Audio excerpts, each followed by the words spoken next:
যেখানে প্রথমেই রয়েছে মিজানুর রহমান শামীম পরিচালিত লড়াকু সুপারস্টার নায়ক রুবেল, সাহারা ও চিতা অভিনীত মুভি মার্শাল কিং। মুভির শুটিং ঈদকে টার্গেট করে পুরো দমে এগিয়ে চলছে।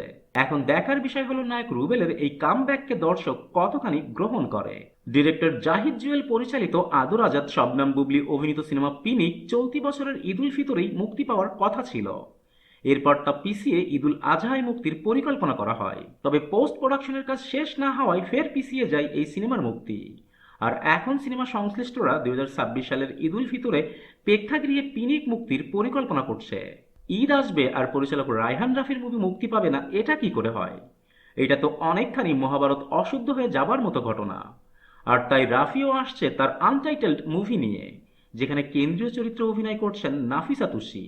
অন্যদিকে উৎসবখ্যাত ডিরেক্টর তনিম নূর আসছেন হুমায়ুন আহমেদের উপন্যাস কিছুক্ষণের ছায়া অবলম্বনে multi star caste movie Banalata express নিয়ে পবিত্র ঈদ উল ফিতরে।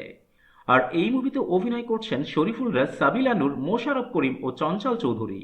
এর পরেই রয়েছে আলফা আইয়ের ব্যানারে নির্মিত, পরিচালক রেদওয়ান রনি পরিচালিত, আফরান নিশো ও পূজাচেরি অভিনীত মুভি দম। ঈদকে সামনে রেখে কাজাকিস্তানে মুভির শুটিং পুরোদমে এগিয়ে চলছে। চলচ্চিত্র বোদ্ধারা মনে করছেন এই মুভি এবারের ঈদে একটা কারিশমা দেখাতে পারে। অ্যান্ড ফাইনালি রয়েছে নবাগত ডিরেক্টর আবু হায়াত মাহমুদ পরিচালিত, মেগাস্টার শাকিব খান ও তাসনিয়া ফারিন অভিনীত, বাংলা সিনেমার ইতিহাসের সর্বকালের সর্বশ্রেষ্ঠ বাজেটে নির্মিত cinema prince once upon a time in Dhaka. প্রিন্সের ক্যামেরা ওপেন হচ্ছে ডিসেম্বরের প্রথম সপ্তাহ থেকে মুম্বাইতে, আর শাকিব খান এই মুভির শুটিংয়ে অংশ নেবেন ডিসেম্বরের শেষ সপ্তাহ থেকে।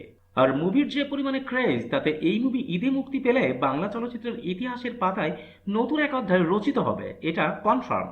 That's it for today. আবারও দেখা হবে নতুন কোনো ভিডিওতে, নতুন কোনো মুভির নতুন কোনো টপিক নিয়ে।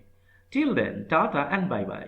আর হ্যাঁ, please subscribe, comments and share করতে ভুলবেন না কিন্তু।